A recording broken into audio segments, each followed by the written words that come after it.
Lara Spencer and the dancing community have taught me a lot. After Lara Spencer, co-host of Good Morning America, mocked Prince George for taking ballet lessons, the world felt the strength of the dancing community. Spencer insulted the 6-year-old in a piece about the future king's new school curriculum, saying, "Prince William said Prince George absolutely loves ballet. I have some good news for you, Prince William, but we'll see how long it lasts." The audience behind Spencer laughed as the host implied that the young boy would grow tired of his dance classes, perhaps for a perceived lack of masculinity or athleticism. The dance community was quick to respond with torches and pitchforks aflame in the form of social media condemnation. In the span of a week, dancers experienced humiliation, confrontation and ultimately triumph, literally taking to the streets dancing to celebrate Spencer's eventual apology. Spencer's failed punchline was ripe with societal misconceptions and biases. The assumption that boys should not dance is outdated and offensive on several levels. I could write a whole book on just how wrong Spencer was, but I will spare you all and summarize quickly. Simply put, she really messed up.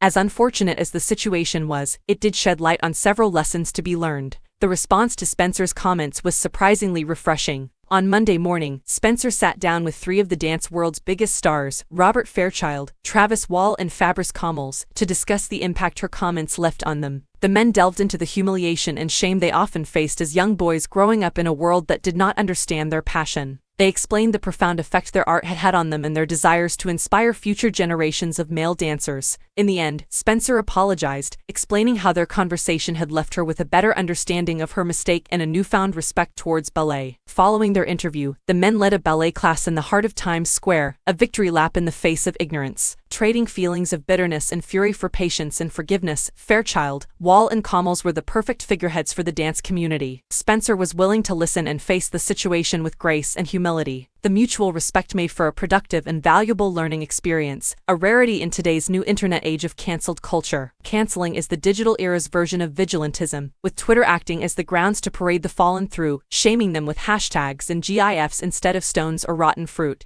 Though users advocating for political correctness and justice have the best intentions, I worry that the new trend of ending a person's career the second they make a mistake is a hasty, and quite frankly dangerous, solution. In the days following Spencer's blunder, some called for her to be removed from GMA. What would anyone have to gain from this outcome? Spencer would have walked away with a new resentment towards the ballet dancers that had called for her firing, most likely with little desire to learn more about the art form. Dancers would not have had the platform to explain themselves. No one would have won. I want to be clear, hate and stupidity should never be tolerated. When someone makes comments that are hurtful to others, an instant response is required, and they should be held accountable for their actions. However, merely designating someone as cancelled and moving on with our lives is a sluggish reaction. Instead of reacting with fury and pushing others away, use moments of ignorance to educate and establish a bridge. This scenario can teach both sides something. Those who find themselves on the receiving end of Twitter's wrath, like Spencer, should recognize that a half-hearted social media apology will not suffice. Words are not as powerful as actions. The greatest possible answer is to sit down with those you have offended, listen to them, and allow them to explain why their feelings were wounded by your remarks. On the other hand, we must all remember that everyone will say something they regret at some point in their lives. It is acceptable to forgive. Let us use social media to launch greater storylines, share our passions, and advocate for what is right. And at the conclusion of the day, dancing in the streets is always a perfect response.